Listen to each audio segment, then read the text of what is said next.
Hello friends, कैसे हैं आप? सब बढ़िया। तो आज देखते हैं most important question 12th organic chemistry का फर्स्ट चैप्टर जो हेलो एल्किन और हेलो एरिन है। आपने डिमांड किया था कि ऑर्गेनिक केमिस्ट्री का मोस्ट इम्पोर्टेंट क्वेश्चन बता दिया जाए, तो यहाँ पर मैंने मोस्ट इम्पोर्टेंट क्वेश्चन को लिया हूँ। ठीक है, जो लगभग पिछले 10 साल के पैटर्न के हिसाब से लिया गया है। तो ध्यान से देखेंगे और आपको क्वेश्चन बस नहीं बताऊंगा, यहाँ पर आंसर भी बताऊंगा, क्योंकि यहाँ पर लंबा थोड़ा बन सकता है वीडियो 10-15 मिनट का। तो उसे ध्यान से देखेंगे, अगर एक बार नहीं समझ आया तो दूसरे बार देखेंगे, यहीं से याद कर लेना ताकि आपको बुक खोलना ना पड़े। ठीक है, तो चलो देखते हैं। चलो फिर देखते हैं। तो अपना फर्स्ट क्वेश्चन है, ऊर्ज अभिक्रिया किसे कहते हैं? जो ऊर्ज रिएक्शन है उसे किसे कहते हैं? तो इसमें ऊर्ज रिएक्शन ध्यान देंगे, ऊर्ज रिएक्शन किसे कहेंगे? जब 2 मोल सोडियम मिलेंगे, कितने मोल? 2 मोल। ठीक है, और उसका 2 मोल एल्किल हैलाइड से अभिक्राएंगे, मतलब सेम एल्किल हैलाइड से क्रिया कराते हैं, तो जो हमको क्या प्राप्त होता है? एल्केन प्राप्त होता है। ठीक है, और सोडियम हाइलाइड अलग मिलता है। जैसे यहाँ पर देखो हमने यहाँ पर लिए हैं 2 मोल सोडियम लिए हैं, 2 लिए हैं, और 2 मोल एल्किल हाइलाइड लिए हैं। देखो RX और उसको प्रेजेंस किसके कराते हैं? शुष्क ईथर, इसको याद रखेंगे, ड्राई ईथर में कराते हैं तो हमको एल्केन मिलता है। उसी को हम लोग एग्जाम्पल के रूप में दिया हूँ। देखो सेम एल्किल हाइलाइड रहना चाहिए ना, CH3Cl 2 मोल इसका भी हो गया और Na का भी 2 मोल। तो देखो यहाँ पर मैं डॉट डॉट में दर्शाया हूँ। ठीक है, ऐसे तो 2Cl 2 सोडियम के साथ रिएक्ट करेगा और क्या बना लेगा? NaCl बना लेगा। ठीक है, और CH3 ये CH3 और ये वाला CH3 दोनों मिलकर एथेन बना लेंगे। ठीक है, उसको बोलते हैं ऊर्ज रिएक्शन। ठीक है, दूसरा देखते हैं ऊर्ज फिटिक रिएक्शन या अभिक्रिया। ठीक है, तो ये भी वैसा ही होता है। इसमें भी 2 मोल सोडियम लेते हैं, पर इसमें एल्किल जो हैलाइड होता है या फिर एरिल हैलाइड, जो मतलब हैलाइड ले रहे हैं यहाँ पर, वो डिफरेंट टाइप का होता है, अलग अलग प्रकार का होता है। एक होता है एरिल हैलाइड, तो दूसरा होता है एल्किल हैलाइड होता है। देखो एरिल मतलब जिसमें बेंजीन हो, है ना, और एल्किल मतलब जिसमें एल्काइल ग्रुप हो। ठीक है, तो उसको हम लोग क्या कराएंगे? रिएक्ट कराएंगे, सेम प्रोडक्ट पहले बनेगा, ये 2NaCl फिर से बाहर निकल जाएगा यहाँ पर, जैसे यहाँ पर लिखला है, और इस बेंजीन का और इस एल्काइल ग्रुप का जब रिएक्ट कराएंगे तो एन प्रोपिल बेंजीन प्राप्त हो जाएगा अपने को, एन प्रोपिल बेंजीन, और ये हमको ईथर के प्रेजेंस में कराना है। ठीक है, इस रिएक्शन को अपने बुक से भी मैच कर सकते हो, देख सकते हो। ठीक है, वहाँ पर अच्छा वाला रिएक्शन होगा तो उसको याद रख सकते हो। तीसरा है फिंकेल्स्टीन अभिक्रिया। फिंकेल्स्टीन अभिक्रिया किसे कहते हैं? जब देखो ध्यान देंगे, जब एल्किल हैलाइड मतलब ये एल्किल हैलाइड की अभिक्रिया पोटेशियम आयोडाइड के साथ Ki के साथ एसीटोन की उपस्थिति में कराया जाता है तो आयोडो एल्केन मिलता है।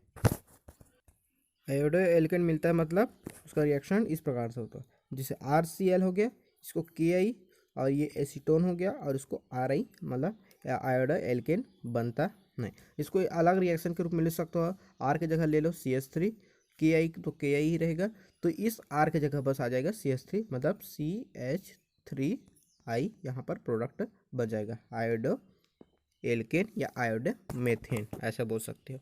ठीक है, फोर्थ देखते हैं स्वाट अभिक्रिया। ये भी जस्ट वैसे ही होता है। ठीक है, पर उसमें क्या लिए थे? Ki लिए थे, उसमें AgF लेते हैं। सेम एल्किल हैलाइड यहाँ पर भी रहेगा। ठीक है, सेम एल्किल हैलाइड यहाँ पर भी रहेगा, पर यहाँ पर सिर्फ लेते हैं AgF। इसमें F रहता है, उसमें I रहता था। फिंकेल्स्टीन में I रहता है, इसमें F रहता है, तो फ्लोरोएथेन इसमें मिल जाएगा और AgCl अपना ये प्रोडक्ट फिर से बन जाएगा भाई। ठीक है, समझ आ गया? हाँ, पांचवा क्वेश्चन देखते हैं फ्रीडल क्राफ्ट अभिक्रिया। देखो फ्रीडल क्राफ्ट अभिक्रिया ना हम लोग और आगे पढ़ेंगे, जब हम लोग फिनॉल पढ़ेंगे और बाकी पढ़ेंगे तब उसमें भी मिल जाएगा। ठीक है, तो फ्रीडल क्राफ्ट अभिक्रिया ये मोस्ट इंपॉर्टेंट क्वेश्चन है ये भी। ठीक है, क्लोरोबेंजीन की अभिक्रिया में देख, क्लोरोबेंजीन की अभिक्रिया मेथिल क्लोराइड, क्लोरोबेंजीन मतलब बेंजीन के ऊपर जब क्लोरीन होगा तो उसको क्लोरोबेंजीन बोलेंगे भाई। ठीक है, और उसके किसका अभिक्रिया किसके कारण? मेथिल क्लोराइड मतलब CH3Cl किसकी उपस्थिति में करा रहे हैं? एल्यूमिनियम ट्राइक्लोराइड के उपस्थिति में कराया जाता है, तो अल्फा मतलब आर्थो पैरा है, अल्फा नहीं है, आर्थो पैरा क्लोरोटोल्यूइन बनता है। आर्थो पैरा क्लोरोटोल्यूइन मतलब 2 प्रोडक्ट बनेंगे, एक आर्थो का बनेगा, एक पैरा का बनेगा। तो आर्थो मतलब जब इस पोजीशन पर CH3 जुड़ा हो उसको आर्थो बोलते हैं, और इस पोजीशन में जुड़े हो उसको पैरा बोलते हैं। ठीक है, तो आर्थोक्लोरोटोल्यूइन और पैराक्लोरोटोल्यूइन हमको यहाँ पर आंसर मिलता है। ठीक है, समझ आ गया। उसके बाद देखते हैं ग्रिग्नार्ड अभिक्रिया किसे कहते हैं। ग्रिग्नार्ड अभिक्रिया भी ये भी मोस्ट इंपॉर्टेंट क्वेश्चन है भाई। देखते हैं कैसे होता है। देखो इसमें क्या होता है, जब एल्किल हैलाइड की अभिक्रिया मैग्नीशियम के साथ या मैग्नीशियम धातु के साथ कराते हैं तो जो उत्पाद बनता है उसको ग्रिग्नार्ड अभिकर्मक कहते हैं। क्या बोलते हैं? ग्रिग्नार्ड अभिकर्मक या ग्रिग्नार्ड रिएजेंट बोलते हैं। तो इस अभिक्रिया को ग्रिग्नार्ड अभिक्रिया कहते हैं। जैसे RX को हम लोग Mg से क्रिया कराएं तो RMgX बना। जैसे एग्जांपल लिए CH3Br को Mg से रिएक्ट कराए तो CH3MgBr बना। तो इसको बोलते हैं ग्रिग्नार्ड अभिकर्मक, ग्रिग्नार्ड रिएजेंट। अब यही रिएक्शन आगे पार्टिसिपेट करता है कोई भी रिएक्शन में, तो इस अभिक्रिया को बोलेंगे हम लोग ग्रिग्नार्ड अभिक्रिया। क्या बोलेंगे? ग्रिग्नार्ड अभिक्रिया। आपने बुक में मैच कर लेना भाई, बुक से देख लेना, अगर बुक में अच्छा दिया होगा तो उसको यहाँ से नोट डाउन कर लेना। ठीक है, समझ आ रहा है। और इसको अपने दोस्तों में शेयर भी करना है भाई, है ना। तो दोस्तों के ग्रुप में जहाँ भी हो, क्योंकि आपको दोस्तों के भी इसकी ज़रूरत है, तो आपको दोस्तों में भी शेयर करना है। अब देखते हैं राइमर टिमॉन फॉर्मेलीकरण अभिक्रिया। ये सीधा पूछा जाता है, राइमर टिमॉन अभिक्रिया किसे कहते हैं। ठीक है, तो इसको देखते हैं। इसको फिनॉल में भी पढ़ेंगे, अच्छे से याद रखना बस। क्लोरोफॉर्म की फिनाल और सांद्र सोडियम या पोटेशियम हाइड्रोक्साइड के साथ गर्म करने पर सैलिसिल्डिहाइड प्राप्त होता है। कैसे होता है? जैसे फिनॉल है उसका हम लोग क्लोरोफॉर्म के साथ करा रहे हैं, CHCl3 मतलब क्लोरोफॉर्म।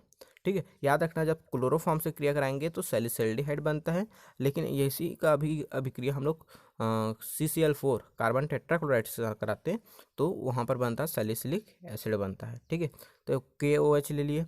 ठीक है, तो यहाँ पर देखेंगे प्लस माइनस का सीन अलग होता है। कैसे होता है? देखो ये OH माइनस है, K प्लस है यहाँ पर। इसको भी अगर तोड़ूँ तो Cl माइनस हो जाएगा और ये CHCl2 प्लस क्या हो जाएगा?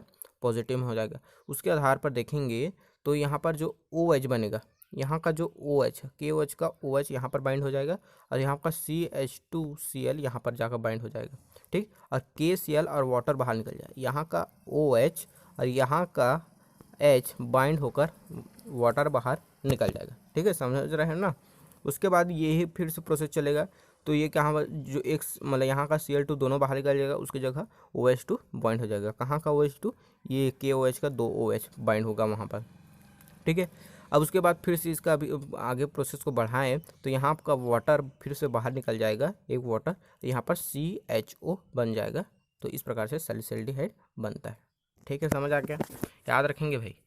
हाँ, अब लास्ट हमारा क्वेश्चन है यहाँ पर। देखो मैं 7 क्वेश्चन लगभग लिया हूँ, है ना, तो याद रखेंगे 7 क्वेश्चन। कम से कम साल भर अगर अच्छे से पढ़ोगे तो इसको देखने की ज़रूरत नहीं है। अगर कुछ भी नहीं पढ़े हो तो कम से कम इसको तो देखो, इसको तो देख के जाओ, है ना। तो इस कारण से ये बनाया गया है। आप लोग भी बोल रहे थे कि बना दो तो मैं बना दिया। ठीक है, तो SN1 अभिक्रिया और SN2 अभिक्रिया दोनों में या फिर अंतर पूछ सकता है, दोनों का मैकेनिज्म पूछ सकता है, कुछ भी पूछ सकता है भाई। ठीक है, तो SN1 SN2 याद रखेंगे। पहले बात करते हैं SN1 के बारे में। तो SN1 अभिक्रिया जिसको एक अणु नाभिक स्नेही प्रतिस्थापन अभिक्रिया या न्यूक्लियोफिलिक सब्स्टिट्यूशन रिएक्शन बोलते हैं। फर्स्ट सब्स्टिट्यूशन रिएक्शन है। ठीक है, न्यूक्लियोफिलिक सब्स्टिट्यूशन रिएक्शन फर्स्ट होता है ये। तो ये इसको याद रखेंगे, ये 2 पदों में पूर्ण होता है या 2 चरण में होता है।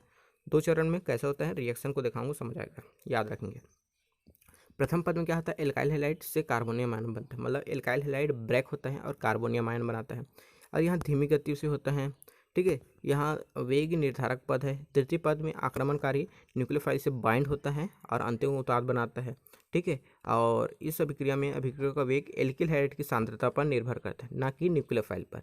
देखो दोनों पर निर्भर करेगा, मतलब एल्किल हैलाइड पर भी निर्भर करेगा और न्यूक्लियोफाइल पर भी निर्भर करेगा।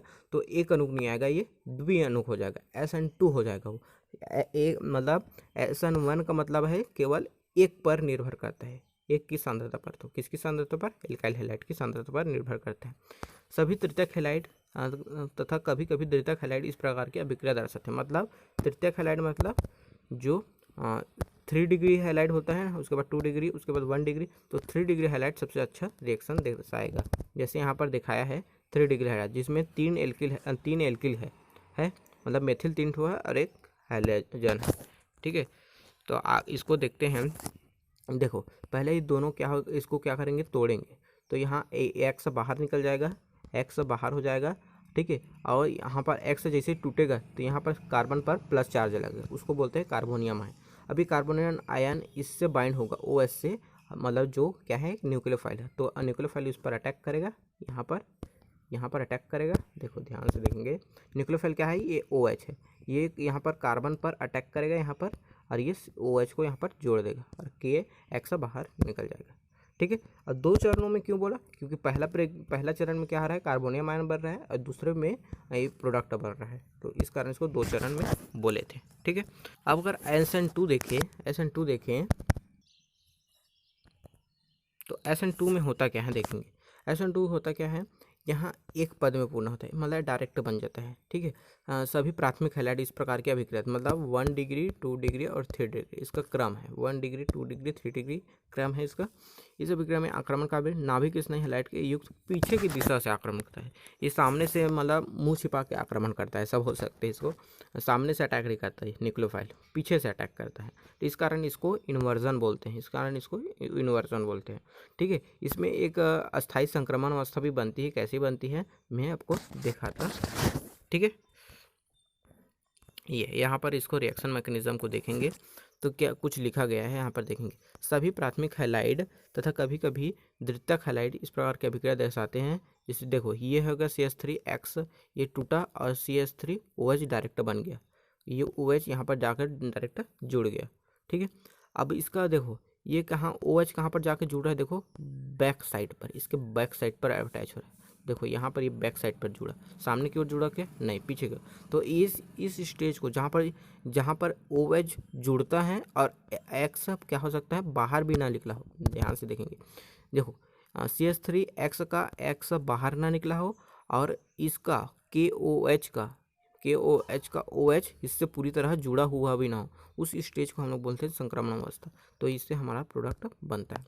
इस प्रकार से ये अपना क्वेश्चन यहाँ पर पूरा कंप्लीट होता है। इसको अगर आप लोग अच्छे से देख ले तो मैं गारंटी देता हूँ 90% क्वेश्चन आपका सॉल्व हो जाएगा, ठीक है। तो अच्छे से देखेंगे, नेक्स्ट चैप्टर में को भी कुछ ही समय में मैं उसको अपलोड कर दूंगा, जिसमें एल्कोहल से है, एल्कोहल, फिनॉल, ईथर, इन सभी को मैं अपलोड कर दूंगा। तो आप लोग इसको ध्यान से देखेंगे, एक बार नहीं समझ आया तो 2 बार देखेंगे, याद कर लेंगे भाई, यहीं से याद कर लेंगे, समझ जाएंगे, ठीक है। और बार बार बुक देखने की ज़रूरत नहीं है, ठीक है। एक कॉपी में नोट कर लेंगे और इसको लिख के याद कर लेंगे, उसके बाद नेक्स्ट चैप्टर भी कर लेंगे, ऐसे ही करते जाएंगे। देखो 10-15 मिनट में ये पूरा कंप्लीट हो जाएगा। अगर आप लोग को ऐसे ही पढ़ते रहेंगे बुक से या जो भी है अपने पास सुविधा, तो उसमें 1-2 घंटे लग जाएगा, 1 दिन लग जाएगा, तो इससे अच्छा है इसको देख के समझ जाए, ठीक है। तो आप लोग का अगर अच्छा लगा हो तो चैनल को सब्सक्राइब कर लेंगे, लाइक ज़रूर करेंगे भाई, ठीक है। तो मिलते हैं नेक्स्ट वीडियो में।